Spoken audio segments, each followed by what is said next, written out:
د ازموینو ملي اداره وایي هغه کسان چې د کانکور په ازموینه کې لوړې نمرې اخیستې دي خو د خپلې خوښې پوهنځي ته نه دي بریالي شوي کولی شي د خپلو نمرو سره سم یوه بله پوهنځي انتخاب کړي.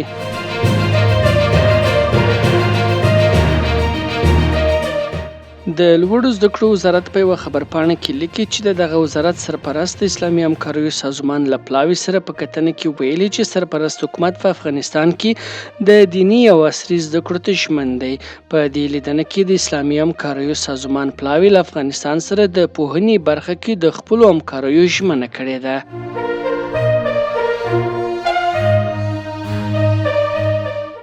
هرات ښار کې د بهزاد ګالري بیرته پرانیستل شوه. د بهزاد ګالري مسؤل محمد ابراهیم حبیبي رسنیو ته وایي چې د هرات ولایت د امر بالمعروف او نهي عن المنکر ریاست کارکوونکو چې دغه ګالري تړلې وه د دغه مرکز دروازې بیرته پرانیستي. د ښاغلي حبیبي په وینا د هرات ولایت د امر بالمعروف او نهي عن المنکر ریاست ویلي چې د نجونو له روزنې او د څیرې له نقاشي څخه دې ډډه وشي. د دغې ګالري مسؤل له دې مخکې ویلي وه چې دغه مرکز تېره ورځ د 2 کوچنیو نجونو د روزنې په خاطر تړل شوی و.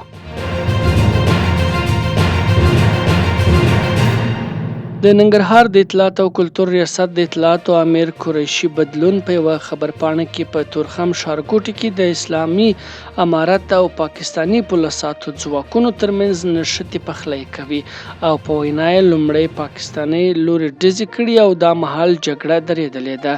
ښاغلی بدلون زیاتوي چې تر اوسه د ځاني او مالي زیانونو په اړه جزئیات نشته. نښته نن غرمه هغه مهال رامنځته شوه چې افغان لوری د پوستو په جوړولو بوخت و او دا چاره د پاکستاني لوري له غبرګون سره مخ شوه.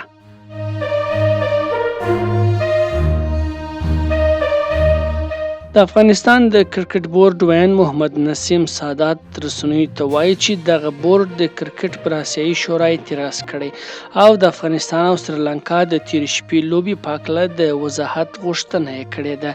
د هغه په وینا د 28 اورو تر پایه په رسنیو کې داسې ښکارېده چې ورکړل شوی هدف باید په 28.1 اورونو کې پوره شي چې افغانستان بل پړاو ته لاره پیدا کړي، خو د لوبې مبصرینو یا کمنټریټرانو له 10 اوره وروسته دا موضوع یاد کړه چې افغانستان کولی شي په 3 توپونو چې په یوه توپ د شپږیزه ترلاسه کولو سره دغه سیالیو بل پړاو ته لاره پیدا کړي.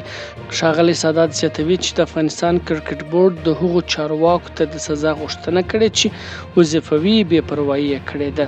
هغه ویلي که چیرې د هیواد کرکټ بورډ چارواکي هم بې پروایي کړې وي هغوی ته به هم سزا ورکړل شي.